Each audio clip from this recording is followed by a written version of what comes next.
based on information that we've heard. So this morning, as EXCO, we have scheduled that we do a time and attendance policy presentation. We have had an opportunity to rigorously go through our time and attendance policy, because that is the first part of implementing productivity management in our company. We've shared 3 videos prior to this, maybe just talking to understanding the cost of hours, understanding time as a resource that is with us. And obviously, from an EXCO perspective, what we are seized with is the responsibility to shape and to structure the policy that then determines how the framework within which we work and the framework within which we administer our teams.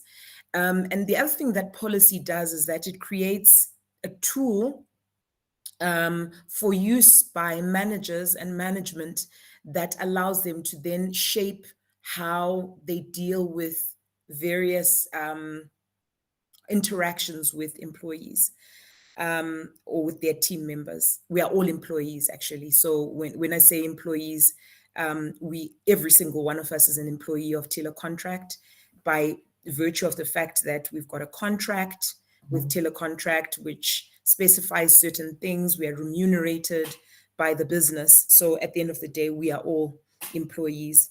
What I really meant to say was how we deal with our subordinates or how we deal with our team members. Okay, so this is specifically focusing on the time and attendance policy. What I anticipate will happen is we will have some productivity related questions a bit further down the line. But this policy that we're talking about today is specifically around time and attendance, as opposed to productivity in its strictest sense, although time and attendance will form part of that time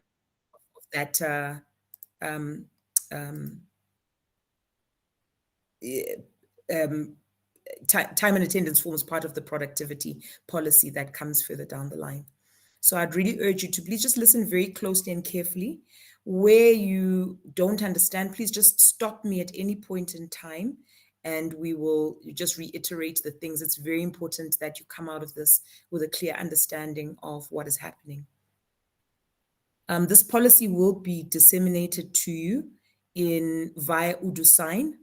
We are the first line which are going to sign that policy, and then I'm going to ask the HR team to then disseminate the policy further to the rest of the team, to the rest of the organization, and make sure that everyone has read it and signed it, because it's going to have a very significant impact on work and how we work. So maybe to start off with, the important thing is to maybe lay some background about why such a policy might be necessary to update. We've always had a time and attendance policy, but you'll realize that it's probably never been updated since the time that the company started. Why? Because the framework of work maybe has never really changed from the time that we started. But then when you had things like COVID happening, COVID changed a lot of things when it comes to the world of work. It changed a lot of how companies, especially in this part of the world, work, and some of the rules of engagement when it comes to work. So the background of, the way that we've been working up until maybe prior to COVID is that a lot of it was based around Second Industrial Revolution principles. And if you remember, in the Second Industrial Revolution, that was a time when mechanization, factories were were ruling the day. And so one of the things that they discovered in terms of labor productivity is that the thing that you need to manage most closely when you are managing your labor is to manage the time of attendance. So they developed systems, very rudimentary systems, which obviously now have become more sophisticated in terms of biometric access systems. But the picture on the left here that you can see is of a very rudimentary punch card system. So every time someone came to work, they would punch in to a system like this. They would take their card from a rack like this and they would punch into a system like this, which would show what time they actually came into work. And then also when they were leaving the premises, they would also punch out, which would also show on the card what time they were leaving work. And obviously you can see a sign there. The type of time fraud that would happen at the time is maybe one employee punching in for another when they shouldn't. But what was really easy to manage about once someone had punched in and would punch out at the end of the day, it was very easy to manage because what they did in between those times. Why? Because there was an assembly line, and in the assembly line, each person had a particular role and function in the assembly line. They'd be able to add one piece onto whatever thing is being manufactured. So if you were missing in the assembly line, it would be very clearly noticeable. And so it wouldn't be that easy to, not know whether Dumi attended work today or she didn't attend work today, because once she punched in, there was no other place to go but to my place in the assembly line. Obviously, we know that things have changed a lot since then. We've moved through a third industrial revolution, and we are now on the verge of a fourth industrial revolution. And what has changed fundamentally in terms of the type of work is that we're now less in a manufacturing and an industrial era, and we are more in the era of knowledge work. In fact, that was maybe third industrial revolution, where we were more into the age of knowledge work.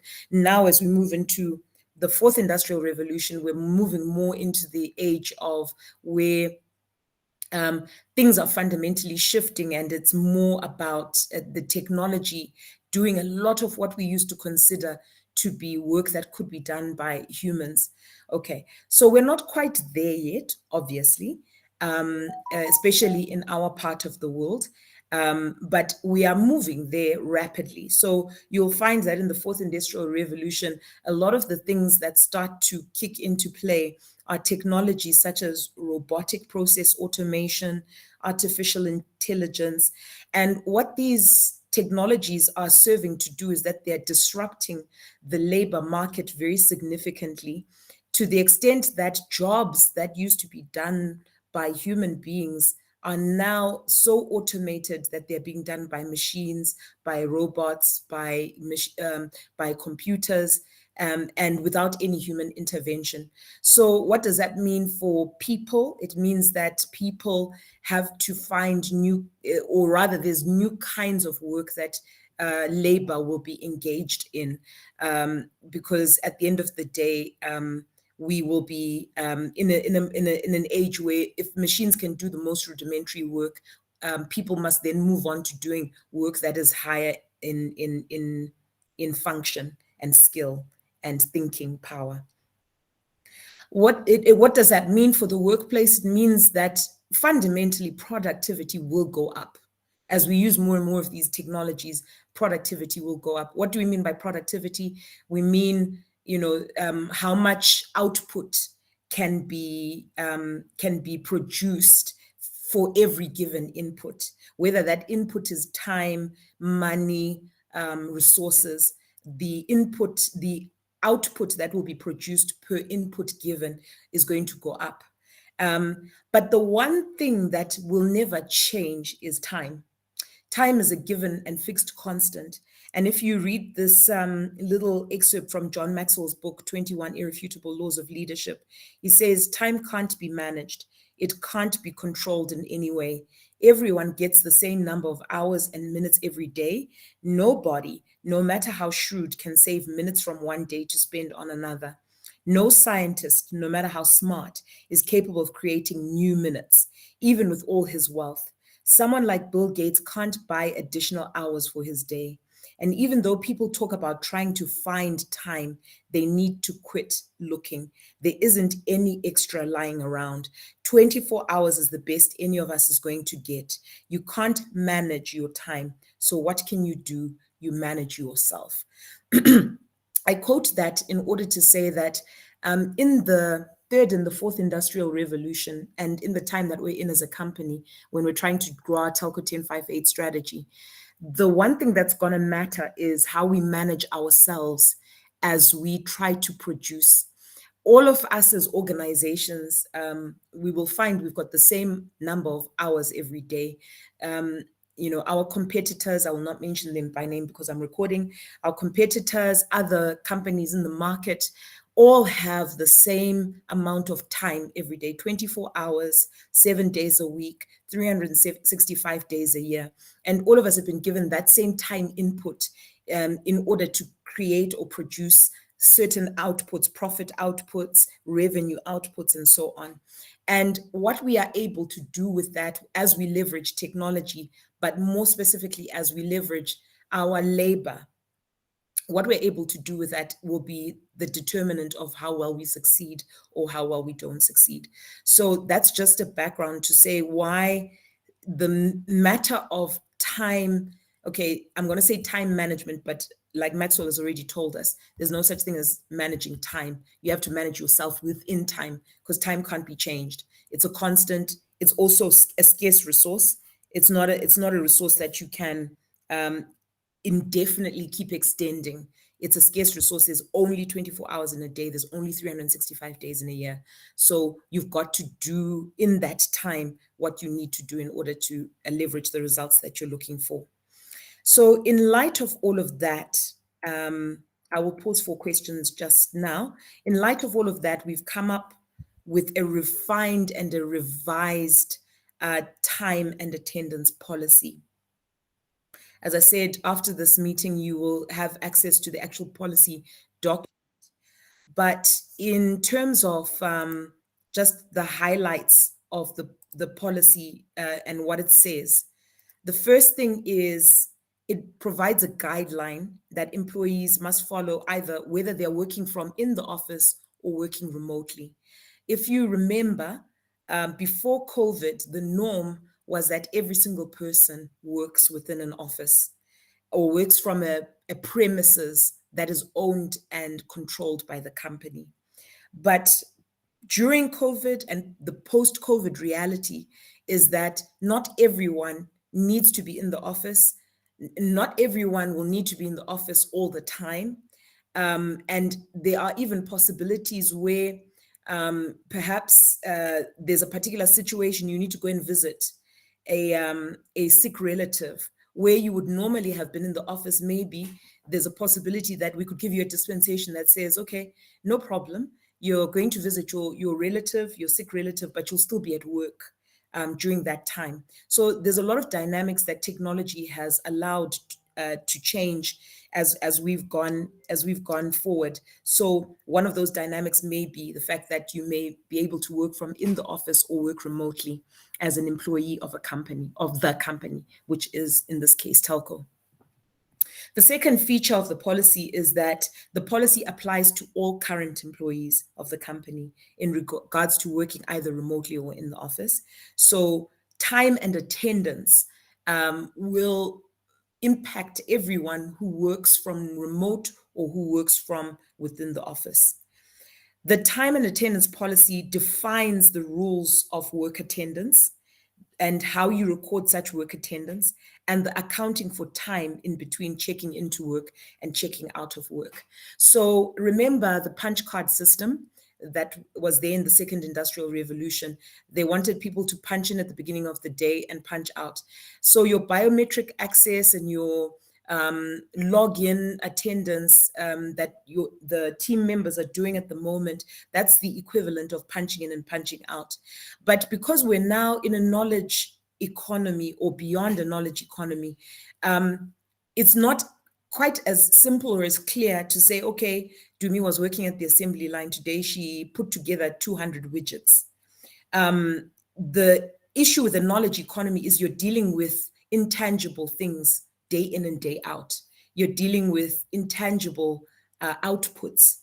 So we want to create a structure and an environment where it's possible to know what has happened in between punching in and punching out. So now it's no longer just about punching in and punching out. It's about what happens in the time frame between the time that someone punched in and the time that they punched out. This policy obviously does not stand alone, and it's always read in conjunction with the leave policy and other related human resource policies. So the policy, there's no policy that we will ever promulgate in the business that will supersede other policies that are there. It's either there to more closely define an existing policy or to refine an existing policy, but it's not to do away with any other policy that is there. So once again, whenever you read a policy, read it in the light of existing policies that are already there in the organization. Let me take a moment to pause there and just take some comments or questions about why we've decided to update the time and attendance policy, because there's always been a time and attendance policy. We've taken time to update it. And this is the framework within which it is going to be updated before I go into maybe the details of what we've updated in the policy.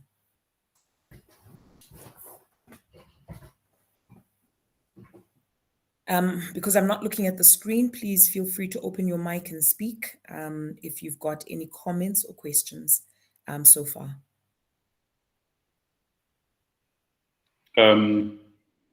I think to me, this is a welcome development, particularly in the environment that we're working in, as you have described it, that it's no longer the traditional way of everyone going to congregate at one place or certain places to do the work, and the managers watching closely what is happening all the time, and maybe at certain intervals, even demanding proof of work in progress and assessing that and asking their teams whether to continue or to start afresh or to amend things.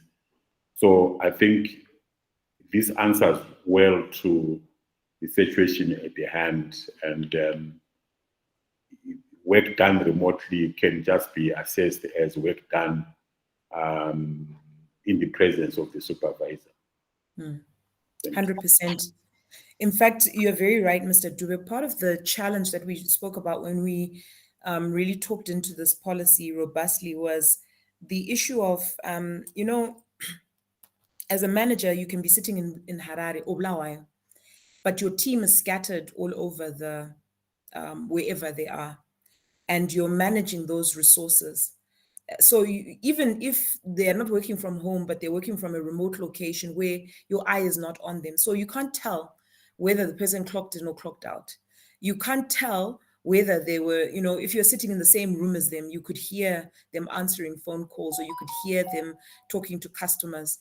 And obviously the concept of management by wandering around that Mr. Joe talked about at our last meeting was very strong in the 80s, where the idea was that you've got to be able to see what your people are doing. I think that concept still applies, but with tools and technology, I think it's more possible now to see what people are doing without necessarily having to go to their workstation. So I think you're very right. This is very important. And then the other thing we talked about as EXCO, as we were discussing this policy, was that, it's very possible, even while sitting in the same premises as someone. I'm sitting in my office, the person who is in my team is sitting next door to me. Because we're in the realm of knowledge work, it's not 100%, it's very possible for the person to be sitting in the same office environment as me, and still I won't know what they actually were doing, because we're dealing with intangible outputs that are not widgets that we're moving from here to there, where you can count them at the end of the day and say, Dumi manufactured 20 widgets. But this knowledge work is an intangible piece of work. So again, even while sitting in the same building, knowledge outputs are not always as easy to quantify as physical outputs. Thanks for that comment, Mr. Dube. Any other comments or questions arising from the why of updating the policy?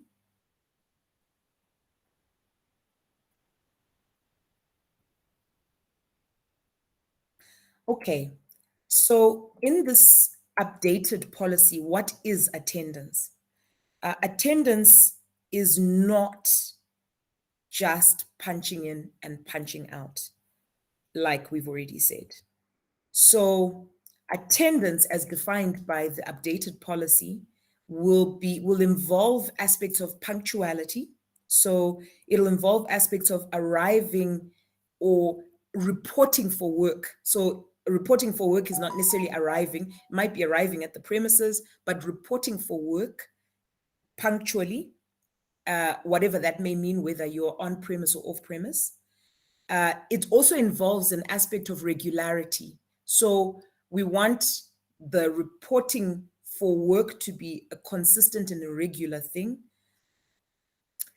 It will involve aspects of clocking in and clocking out, just so that there is an idea of when, during what time period was the person at work. So we're not doing away with those things. The punctuality is already there, the regularity is there, the clocking in and the clocking out is already there. The thing that we're adding to attendance is this issue of working in accordance with what is in your job description and action priority matrix. So there's a situation where you can find that someone can attend to work, as in they can clock in, but spend the day doing something that is not in line with what they're actually hired to do. So, for example, maybe you can find a member of the sales team clocking in, but spending the whole day sitting at, just a silly example, at customer service center. When you then hold them to account, hey, how come you haven't achieved your results, your KPIs as defined in your job description? Then they say, no, I was working in customer service center, answering phone calls, helping so-and-so to answer phone calls. So yes, indeed, the person was doing something during the time that they clocked in and clocked out. But the something that they were doing was not what was in line with their particular job role or job description. And so in terms of the definition of attendance, we cannot consider that to be attendance. We cannot consider, unless obviously they're doing that under the auspices and with the full knowledge and approval of their supervisor, we cannot consider that to be attendance. Someone doing what they want to do. We had a situation not too long ago in one of the departments where the person has now subsequently left Telco, but where there was I would hear constant complaints about a particular person, that she would arrive at the office, attend the morning meetings and the morning huddles, but then the rest of the day thereafter, she would be sitting on YouTube, sitting on Instagram, doing various things. So yes, the person in the classical definition, they were at work, they attended work, but what they were doing between their time of logging in and logging out had nothing to do with their job description or their action priority matrix or their key performance indicators.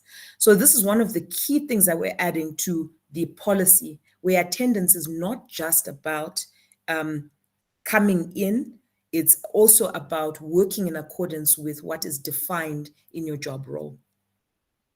And then the other thing that we're also defining more clearly in the policy is that work that you're doing in line with your job role there has to be a record of that work. So now it's not enough for you to say, okay, yes, I clocked in. Yes, I did, let's say I'm in Abigail's department. Yes, I did collections the whole of today. I did collections for 8 hours. It's not going to be enough to claim that you did those things in line with your job role. You also will have to produce an authorized record of the work that you did.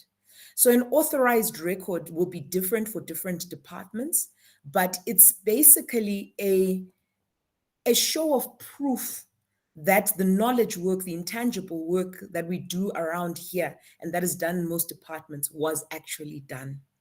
So I don't want to go down that rabbit trail, but authorized is also in the sense that it must be something your manager agrees with you to say, yeah. Dumi says that she did 8 hours of collections. I agree with her. From everything that I've seen in the system, everything that I've seen in the outputs, it would seem to indicate that she did do what she says she did. So the authorized record of work done would be things like honest, accountable timesheets, which are also girded by or also supported by system transactions. What do I mean by system transactions? I mean instances in the system that show that I was working. My sister not long ago used to work for a bank in America called Wells Fargo. I think it's the second largest bank in America. And one of the things that, because she was actually working from home. You know, American companies and some companies overseas have been doing the work from home thing for a long time. They gave her a standard issue laptop from work. And one of the things was that was a requirement for her work attendance because she wasn't physically attending at the bank. I think she used to go into the bank twice a week. But one of the things that was required when she puts on she logs into her computer in the morning, there must be, I think they would put a particular software on the computer that would track the different things that she was doing during the day. And that was, I guess, their way of having system transactions that reflect that the person was actually working the entire day. To the extent that she would even say, like, I can't leave my computer idle for more than 15 minutes during the working portion of hours. Because otherwise it'll send a thing to the main system that says, this person is not working. Now, at this point in time, we haven't got the level of sophistication or the tools that will allow us to do that. But, and nor do we also have the time maybe to analyze and do all of those things. I mean, these are big banks with very big systems that allow those kinds of things. But what we do have is an ERP. And almost everyone in this company is working within the ERP system. So there is some system of record for the activities that they will be doing. So whether those activities are tickets, leads, scheduled activities, tasks, etc., there is some way in the system where you can track and trace what work is being done by the majority of people at telco. There's also situations where there's obviously some things that are not within the system. And so those items must still be tracked in the system through maybe timesheets and so on. But those items will be an authorized activity that is done outside of the system. So for example, when I go for meetings, that's an authorized activity. It's part of my work. It's part of my job role to go for those meetings. It's part of my activities to go for those meetings. And so part of the authorized activity outside of the system is things like that are specified within my job role and function. My manager knows that when I'm going to a meeting with Stanbic Bank, it's actually part of my role and function. When I'm going to pick up money, that's part of my job role and function. That is an authorized part of the job role and function, which will show itself up on my timesheet. But there may not be any track in the system to say, you know, this is how many clicks she did, etc., etc. So this is what we're defining as attendance. So just to summarize, attendance is not just clocking in and clocking out. Attendance is also working in accordance with your job description, action priority matrix, and key performance indicators. It is also making sure that there's a record of the work that has been done, and that record of the work is related to timesheets and system transactions that reflect those activities. I would like to pause here for questions and comments. This is the crux of the attendance policy.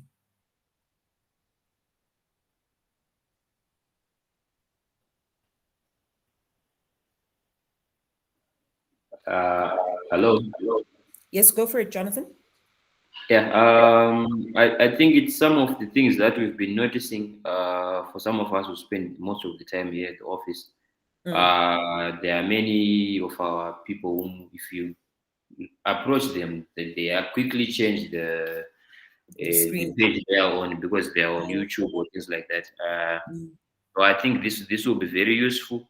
I think we may also need to have clear-cut descriptions and job roles on what exactly what they're supposed to be doing, and maybe also how to actually quantify what they've done. I hear you mention something to do with checking the transactions that they would have done in the system.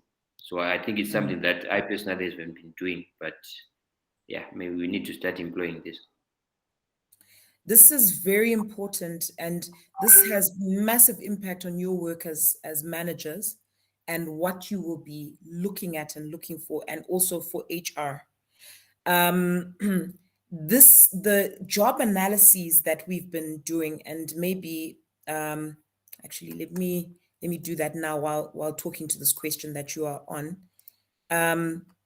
The job analyses that we've been doing, this is part of the reason why it's so very important for us to take them seriously and to make sure that they're done in completeness. You will find it very difficult, next to impossible, to hold someone accountable to something you have not clearly defined. So let me show you something that, for example, we've been working on for the billing department, and with the billing department. One of the things you will see is that for each duty or task that we've identified as an activity for billing, we've also put next to, for this, I'm just showing you, for example, the one Abigail and I have been working on for herself. The duty or task is clearly defined, but next to it, the amount of time expected to be spent on that duty or task is also clearly defined. So, like you're saying, Jonathan, it's very important to have full definition, and that full definition can only come from the exercise of job analysis, action priority matrix, and job descriptions that we are producing at the moment through this process. So it's going to be very critical that your job analyses and your action priority matrices are very comprehensive, that they're very specific, and that also they make sense.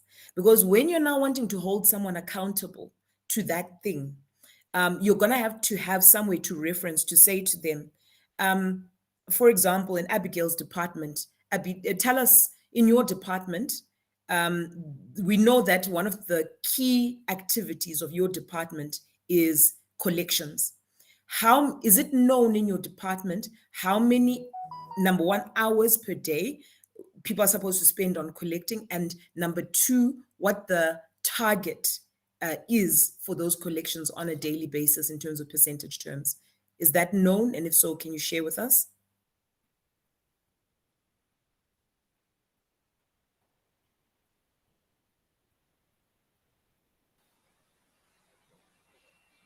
Abigail? Okay. Sure.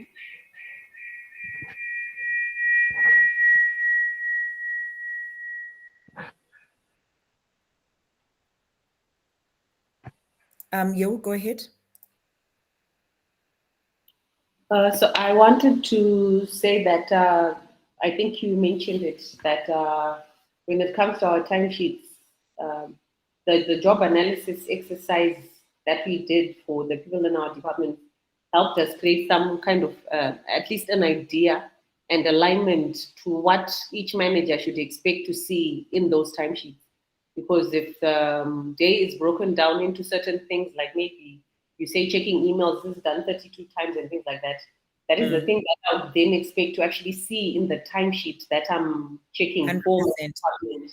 It's not something that was put for vanity purposes. I know this was mentioned before. or just to show that something is being done.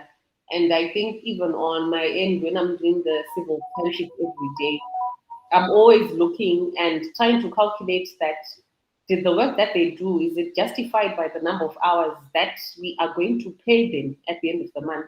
And I think this is something that we are forgetting when it comes to employees with contracts, whereby automatically signing a contract, sometimes there's an implication or assumption that you are not being tracked, or you should not, you're just being paid to show up, but not actually put in the work and everything. So I think timesheets are extremely essential, and even for me, when I'm doing my timesheet, it gives me the chance to really look at what I'm doing, plan it properly, and see if what I'm doing is making sense towards the overall goal of what we're supposed to do. 100%, yo. And you know, the issue of evaluating the time record, I'm going to come to that a little bit later with the system transactions. But maybe Abigail, you can unmute and just quickly share with us what you want to share with us.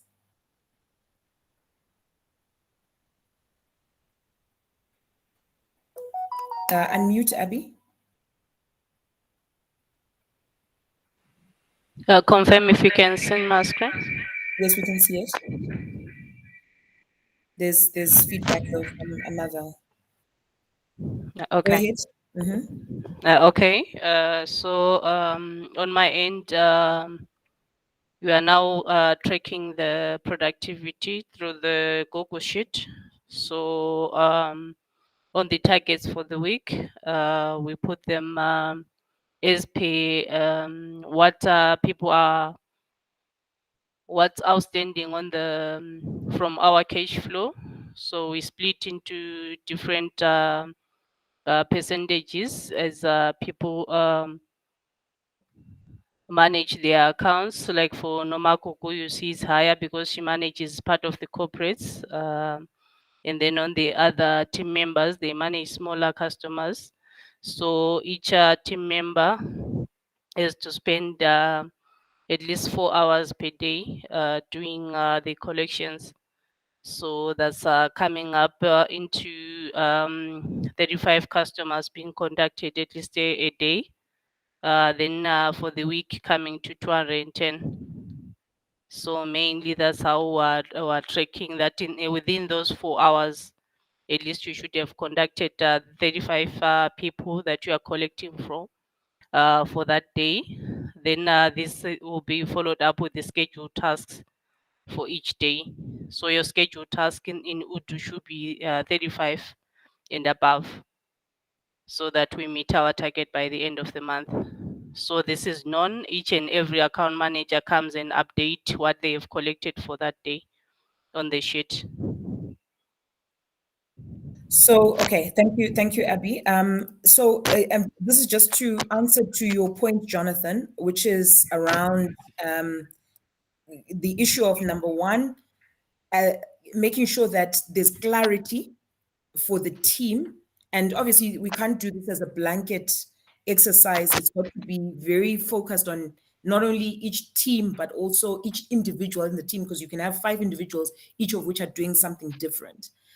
So we've got to have the documents that define for those team members what they're supposed to do. But then secondly, on top of that, we now, as we look at timesheets, like Yokai is saying, it's not enough for the timesheet to say, I did such and such. The big role that the manager now plays is evaluating that, okay, this timesheet says that they spent 4 hours doing this, but against the activity, which is what I'm calling the system transactions, against the activity that they're supposed to do, does it make sense? Does it tally up? Is there some kind of output that tells me, that this person actually did the job? Obviously, as you go towards higher level functions like management functions and so on, it becomes harder to have system transactions. So therefore, it's more now we are relying on honest, accountable timesheets to say, oh, I did this, this, and this. And really from a manager's perspective, what should show is in the results. If indeed we are spending our time doing management issues that that manage the team, we should see it in the KPIs that result out of our management of our team. But when we're doing low management activities, we will also see it in the results. So at a management level, when we're doing our timesheets, we're not going to see as much system activity in terms of the transactions, but we're definitely going to see it in how there's an improvement in team output because of the management input that we're putting into the time that we're spending checking things, quality assuring them, following up after people, training them, doing all that thinking work that we talked about. So, so that is the whole issue around attendance. Is there anyone else that wants to chip in here and talk to the issue of attendance? Yeah, just to for management, for me, one of the ways, of course, of measuring the output is the creation of tasks. True. So if you've tasked your the things that you should do, and they are completed, that to me is evidence of the work being done as well.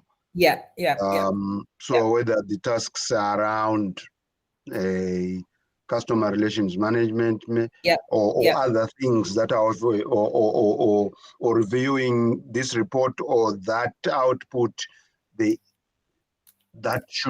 when that is done, it's evidence of work being done. Completed. It's a record, authorized record of work done. Absolutely. Thank you so much, Mr. Joa, for highlighting that. You're very, very right.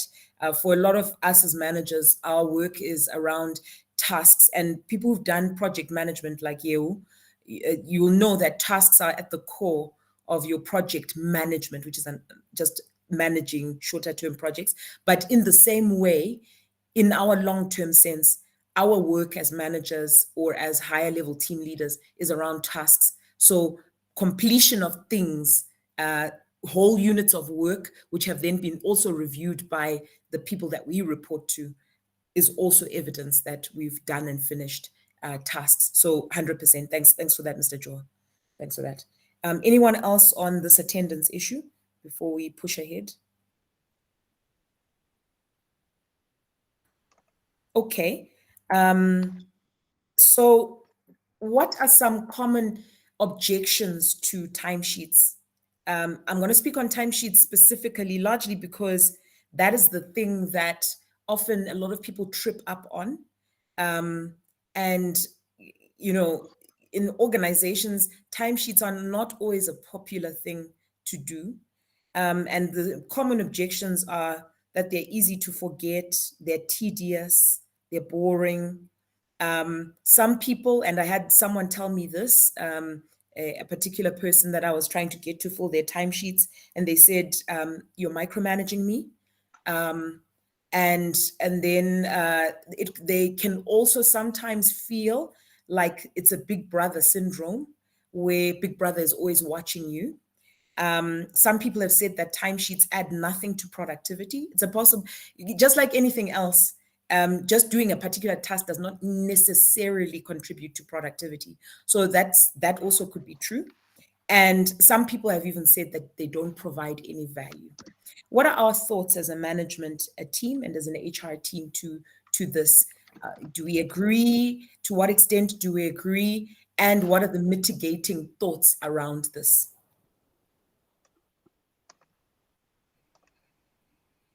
Okay, for me, I don't obviously agree because, as we have always tried to emphasize, time is a resource that we should all spend in a very constructive manner.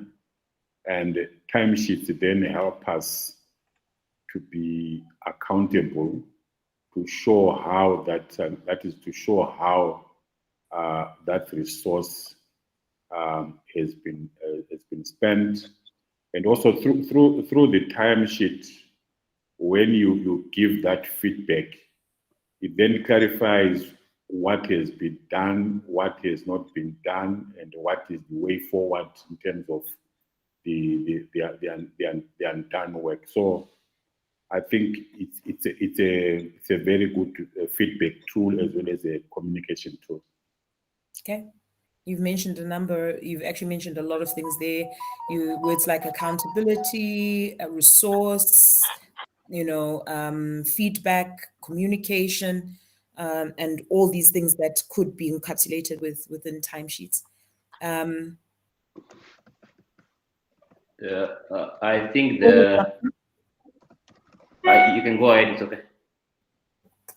No, I'm saying go ahead. Go ahead. I think you're the one talking. All right, I think that the easy to forget part is true in the sense that if you keep postponing, you want to do it. I think something that I personally decided every end of the year I have to do it, because if I don't do it tomorrow, I will actually forget what I've done. Then the micromanaging part, I think people think it's not productive because maybe they see the fact that there is no money, maybe that is directly coming from it.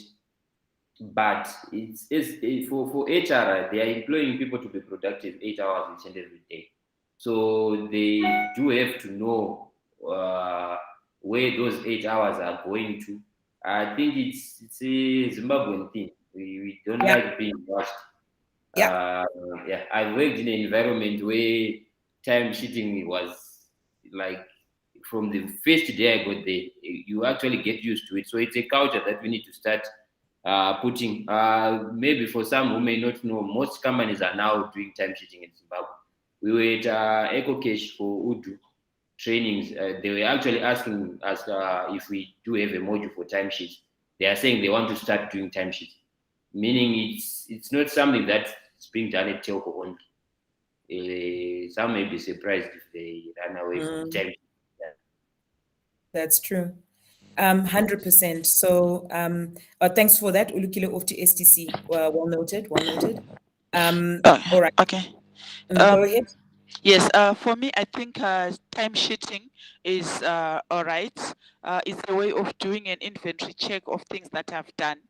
I might have planned something initially on my planner, so my timesheet now helps me to check what I've achieved on the things that I was supposed to do or what I would have planned. So in a way, it helps me to check what needs to be done or to be moved to a later date, and what I have to do. So inventory check for me is important as a person.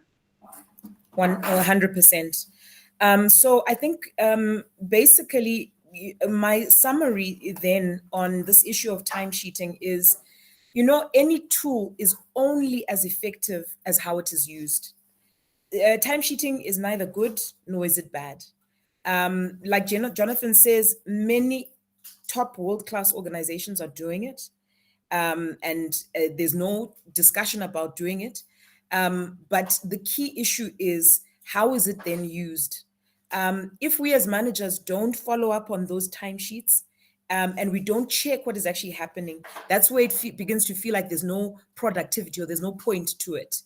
If we don't insist that everybody does it, we are being fair and unfair on the people who are doing it. So again, right now we're trying to use it as a tool to account for, to inventory this resource called time.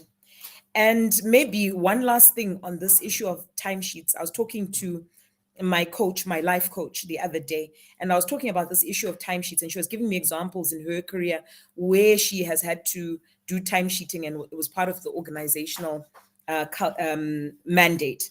And she said to me, but at the end of the day, Dumi, you're an employee of your company, and your time, what you're calling your time, is actually not your time when it's on someone else's dime. So this thing of saying it's intrusive is actually a false understanding of what actually the dynamic is there. So basically, I think that was a bit eye-opening for me.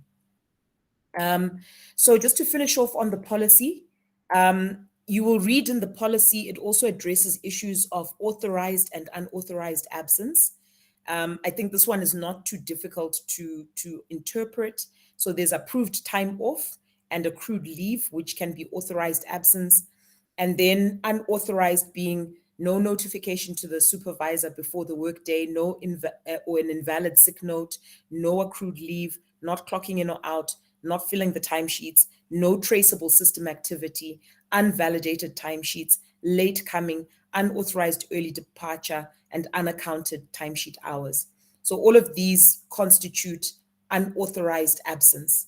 So you can have someone who physically is there, but if there's no trace of what they've done that day, we can actually say that they were absent. And what that leads to is a disciplinary action. So the disciplinary action, you also read there in the policy, the disciplinary action, if you accumulate more than X number of what we call occurrences. An occurrence is basically when, let's say, you don't do any of the above, what we're considering to be attendance, for a couple of days, your manager will speak to you. And then perhaps at a certain point, they're fed up with speaking to you. Then they can actually raise an occurrence and say, so-and-so, I've been speaking to them, and they continue to not do this thing. A certain number of occurrences add up to basically a disciplinary action. So here it says 8 occurrences of unexcused absence in a 12-month period are considered grounds for termination. So this is very important that we enculturate our teams on this. And what we're going to ask HR to do once they've had insight into the policy, once it's been shared, is to set up times with all the teams to actually take them through this policy. I realize that we are over time, but in the last maybe 2-3 minutes that are remaining, are there any questions on the last 2 slides that I've covered, which have to do with authorized or unauthorized absence and the disciplinary action around them? I think just to add on there that the infractions or infringements to the activities that are outlined there, some of them are relatively minor, and they will constitute half an occurrence, not a full occurrence. Yeah. And some will be a full occurrence. And I think it's important that after having put this policy together, people need to be aware of the consequences of their actions, of failing to do their work, come on time, work according to the work plan agreed, or KPIs, or job descriptions. There must be a sense in which people feel that there are consequences, and those consequences are outlined as occurrences in this document, and so many of them then lead to either your manager talking to you or a disciplinary process. Yeah. So just to give an example of what Mr. Joe is talking about, in the policy, we define there are some half occurrences. For example, constant late coming is considered to be, so your manager can give you a half occurrence for constantly reporting late, or for constantly leaving work early.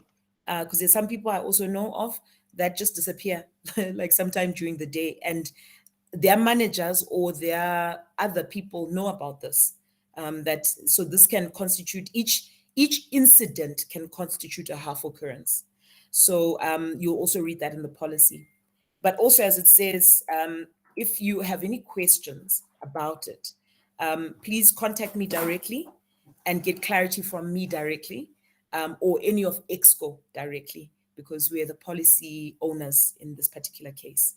Are there any other questions or comments before we close the meeting? Dumi, can we put our minds to whether occurrences are a record on you in perpetuity, or whether some of them fall off after a season? I can't remember what we said. There's already clarity there. They fall off after 6 months, just like any they fall others. off after 6 months. Okay, I had missed that.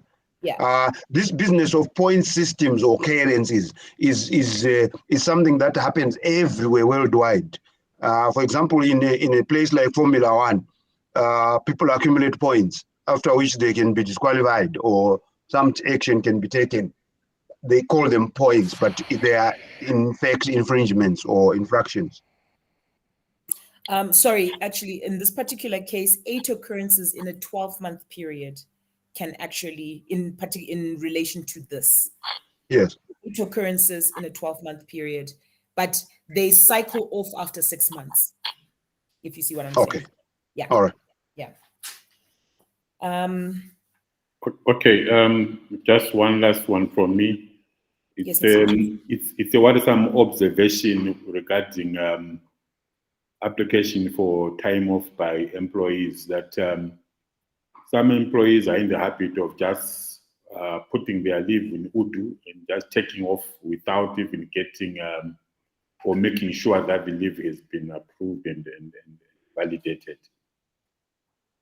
So I would say this particular policy doesn't deal with leave. I would say let's double click on the leave policy. I think there's nothing that's changed there except for maybe what we need to do is to publicize it better and make sure that people are aware of what they're supposed to do and what is the consequence of not doing that. So the consequence. Mr. Dewey, are you saying people are going away without their manager's knowledge? Well, I'm not sure in terms of the knowledge, but what I'm saying is I've seen some leave applications right now that are still unapproved. The people have gone on leave and come back. Yeah, 100%. Yeah, okay. I'm just distinguishing between the processing, which must happen, but the knowledge and approval of managers where they've made arrangements for their replacement or work to continue. Yeah, but both must happen. The point is that I think in the system we must be able to see. Yeah, both must happen. Yeah. Yeah, knew about it. Yeah. Okay, I think there's other meetings that need to take place, so we will call a halt to this particular meeting. We will share the policy on I'll share the PDF of the policy on the group. HR team, I'm sure I'm meeting with you at some point. I would like to then talk through the dissemination of the policy. If there are questions or comments, please don't gossip amongst yourselves, rather come to the source and ask for clarity. I think let's do it like that, so that there's no misinformation that is going around. Dijanzichi, and us from EXCO, if you're not sure. Yeah. All of us are available. Let's talk to us. Thank you, everyone. Have a good day. Thank you. Thank you. Good day. Thank you.